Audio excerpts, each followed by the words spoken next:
Vous vous installez, hein? La Sénat, asseyez-vous. C'est pas une audience, on peut s'asseoir, hein? Bien.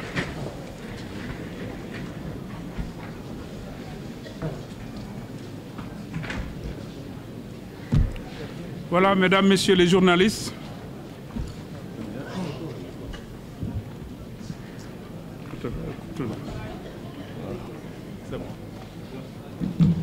Mesdames, messieurs les journalistes, une fois encore, merci d'être venus nombreux assister à la proclamation des résultats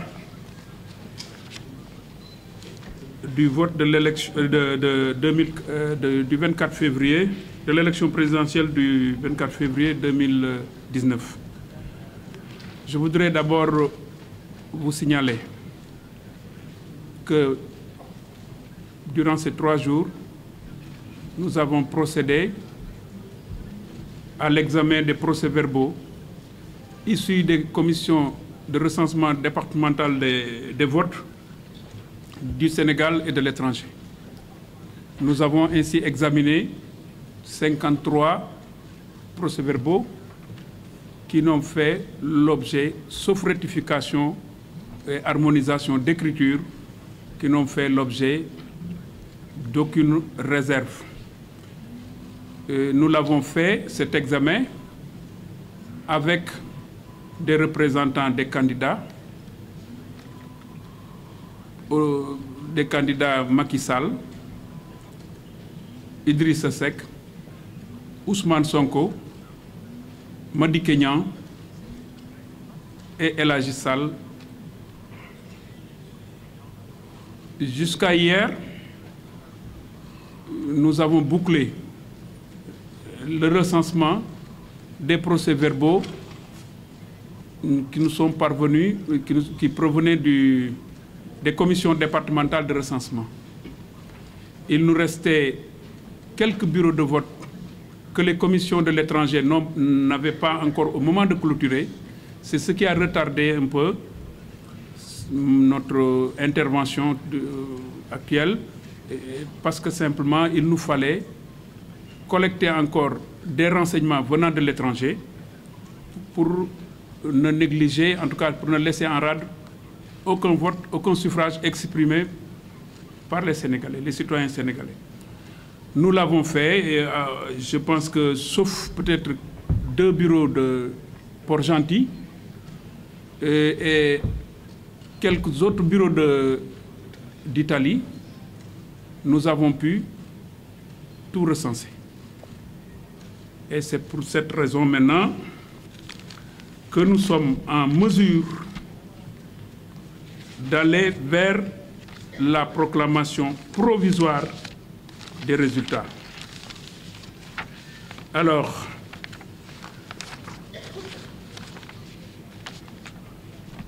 autour de moi, vous avez tous les représentants des candidats, à savoir la coalition Ousmane Sonko 2019, la coalition Macky Sall 2019, la coalition Pur Sang, El Hadji Sall, la coalition Madické Niang,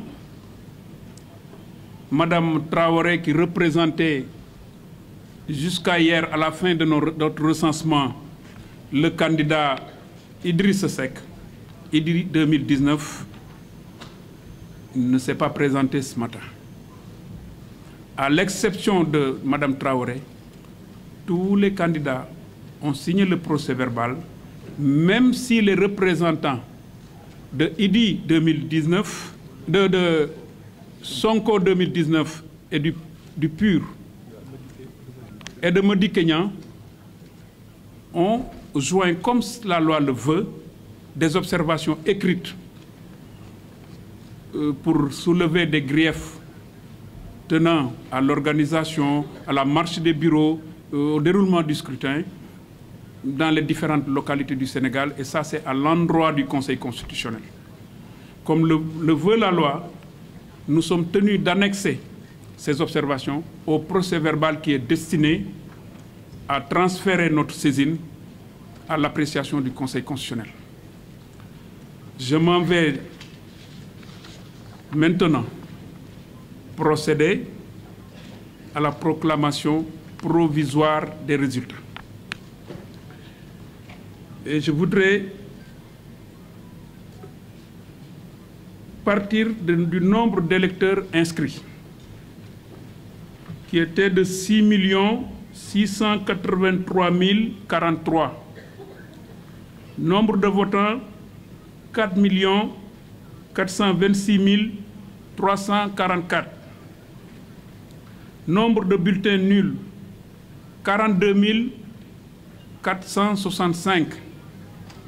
Nombre de suffrages valablement exprimés, 4 383 879. Répartis comme suit. Macky Sall, 2 554 605, soit 58,27%. Idrissa Seck, 898 674, soit 20,50%. Ousmane Sonko, 687 065, soit 15,67%. Madické Niang, 65 002, soit 1,48%. El Hadji Sall, 178 553, 533, 178 533, soit 4,07%. Et je signale que le taux de participation est de 66,23%, pour dire que les Sénégalais ont massivement voté. Je vous remercie. Et s'il y a lieu de le dire en wolof, je pense devoir revenir pour dire que le nombre d'électeurs au Sénégal et ñi jàppoon ne ñoo war a wote ci Sénégal ren mooy juróom benni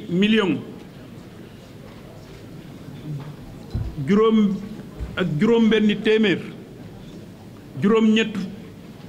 juróom-ñett fukk ak ñett ak ñeent fukk ak ñett ñi wote ñeenti junni ak ñeenti téeméer ñeenti junni ñeenti millions waay ñeenti millions ñaar fukki junni ak juróom benn yu teg juróom benn fukk juróom but bien. Je pense que c'est mieux en français. Bulletin yi nga xam ne nii waaw oui on me dit waaw même est-ce que c'est nécessaire waaw dama doon wax ci parce que dama anticiper un peu sur les chiffres sunu délibération yi jaar na ci yoon ndax bi ñu duggee ci salle bi muy talaata ba tey amuñu benn jafe-jafe s'il vous plaît amuñu benn jafe-jafe ci sunu diggante boo xam ne nii jàmmaarloo nañu mbaa indil nañu waroo PV yi ñu recensé yépp muy juróom fukk ak ñett muy yu Sénégal ak yu bitim réew yu Sénégal ak bitim réew jaar na ci yoon lu dul nii dafa am ay chiffres yu ñu redressé amul lu ñu annulé amul loo xam ne nii waroo nañ ci donc loolu lépp jàll na ci ñu ci déggoo ko bi loolu jàllee sunu ndaje moomu ñu doon def ñi ko teewe candidat yépp teewoon nañ fa en tout cas ñi leen représenté teewoon nañ fa ba démb bi nga xamee ni ci lay jeex li tax ñu yeex a ñëw ci salle bi pour proclamer mooy que dañu amoon PV yoo xam ne nii commission étranger yi jotuñu koo jël parce que bi ñuy pare ñoom démb ci àllarba ci midi yooyu bureau ñëwagul muy bureau yu jóge Côte d'Ivoire muy bureau yu jóge Italie muy jóge Espagne ak feneen mais yàlla def na ci jàmm ñun xaar nañ ko ba liñ ci war a jot yëpp jot nañ ci lu bëri loolu moo taxoon tey ñu yeex a ñëw ci salle bi comme ni ñu ko waxee woon mais loolu lépp yàlla def na mu yemb ah tey ci suba noté nañu ni candidat Idy 2019 bi ko fi teewaloon muy madame Traoré gisuñu ko xamuñu nag lan moo tax wante tuddul loolu candidat Macky Sall ñi ko fi teewal ñu ngi fi candidat Issa Sall ñi ko fi teewal ñaar lañ ñu ngi fi candidat Sonko ko fi teewal ñu ngi fi candidat Madické ñi ko fi teewal ñu ngi fi Sénat aussi nga xam ne mënuñoo def dara te teewu ko ndawam a ngi nii toog donc li ñu doon def ak ñi nga xam ne nii ñoo ñëwoon ci sunu réew ñu invité leen pour ñu saytu élection yi ñoom it ñu ngi fi mooy observateur yi CEDEAO union européenne ak la société civile bu Sénégal ñoo ngi leen di sant di leen gërëm loolu daal la amoon ci li may wax di leen jéggulu nag xaar bi ngeen xaar parce que yàgg na voilà les chiffres maintenant léegi nag ñi doon jongante ngeen baal ma wax ko ci tubaab chiffres yi li ñu tënkoon ci fichier bi mooy 6 683 043 ñooñu 4 426 344 dem nañ wote ji ñi nga xam ne seen wote nanguwuñ ko ndax dafa am lu ko rëqal 42 465 la li nga xam ni moom la ñu nangu ni mooy yi ñu war a séddale candidats yi moo xam ne baat yi baax 4 383 879 la loolu bi ñu ko séddalee candidat Macky Sall am na ci 2 554 605 mu doon ci ñu ko estimé 58,27%. candidat Idrissa Seck am na ci 898 674 bu ñu ko xaymaa muy 20,50%. candidat Ousmane Sonko am na ci 687 065 bu ñu ko xaymaa muy 15,67%. candidat Madické Niang am na ci 65 002 bu ñu ko xaymaa muy 1,48%. candidat El Hadji Sall am na ci 178 533 bu ñu ko xaymaa muy 4,7%. ñi demoon ci jongante bi pour sànni seen xob bëri nañu comme ni ma ko waxee woon sénégalais yu bëri ci fii ak bitim réew dem nañu ak takku wote ñi wote ñëpp 66,23% la muy taux de participation boo xam ni bu dee amit bariwul maa ngi leen di sant di leen gërëm di leen jéggalu di leen masawu ci xaar bi ndax yàgg na wax ji ñu ngi koy saraa merci beaucoup.